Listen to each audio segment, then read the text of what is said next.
In 2025, global diplomacy continues to shift rapidly. As tensions flare and alliances shift, Chinese passport holders are feeling the impact on international travel.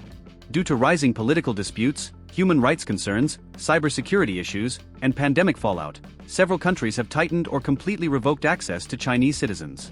Here's a look at 10 countries where Chinese nationals can't easily visit anymore in 2025, and the reasons behind each restriction. 1. United States.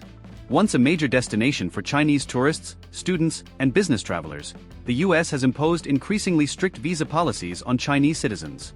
The relationship between the two superpowers has cooled significantly. Ongoing trade wars, concerns over espionage, and disputes over Taiwan and the South China Sea have led to reciprocal travel bans and heightened scrutiny. In 2025, most Chinese nationals now face rejected visa applications, lengthy vetting, or outright bans, especially in high-tech sectors and academic institutions.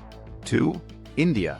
China and India's strained border tensions have spilled over into their diplomatic ties. Following the deadly clashes in Ladakh in recent years, both countries have restricted movement across their borders. In 2025, India has essentially frozen visa approvals for most Chinese citizens, citing security threats and the need to safeguard national interests. Chinese apps have been banned, Chinese companies face restrictions, and ordinary travelers are now caught in the geopolitical crossfire. 3. Canada. Canada has taken a tough stance on China in the wake of espionage scandals and the fallout from the detention of the two Michaels in past years. Combined with increasing pressure from Western allies, Ottawa now enforces a travel freeze on certain Chinese officials and citizens with links to state-backed institutions.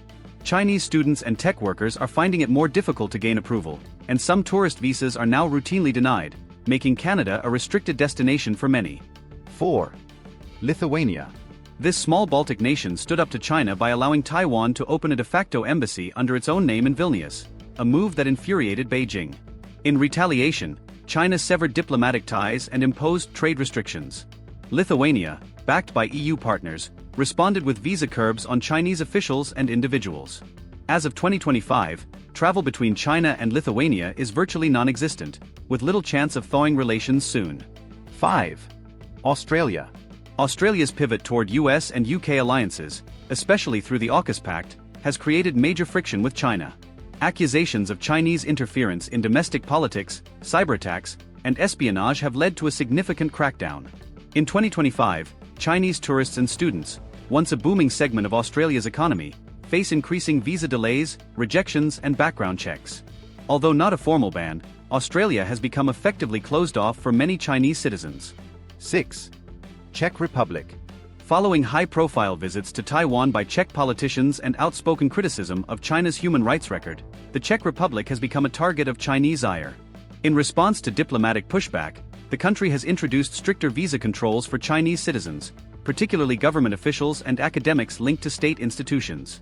These moves are part of a broader EU trend to reduce dependency on China, both economically and politically.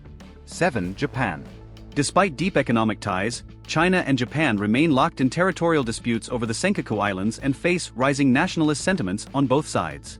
Japan, concerned about regional security and intelligence threats, has enacted tighter immigration rules, specifically targeting Chinese nationals. In 2025, travel for tourism and study has slowed dramatically, and government-related exchanges are mostly frozen. While not a blanket ban, public sentiment and policy shifts have created major barriers to entry. 8. Sweden. Sweden has been on China's radar ever since the abduction of Chinese-born Swedish bookseller Gui Minhai, who was detained by Chinese authorities under murky circumstances. Tensions have escalated over human rights issues and allegations of Chinese surveillance activities. By 2025, Sweden has implemented more rigorous visa screening for Chinese travelers, particularly those affiliated with state-backed organizations. The Swedish government has also joined broader EU calls for a re-evaluation of relations with Beijing. 9. Philippines. Under a new administration focused on strengthening ties with the US and pushing back against Chinese aggression in the South China Sea, the Philippines has begun to restrict travel from China. Illegal fishing, the militarization of disputed waters, and rising anti-Chinese sentiment among locals have led to a clampdown on Chinese business and tourist visas. While the country hasn't fully closed its borders, restrictions are severe, especially in strategic and military-adjacent regions. 10. Taiwan.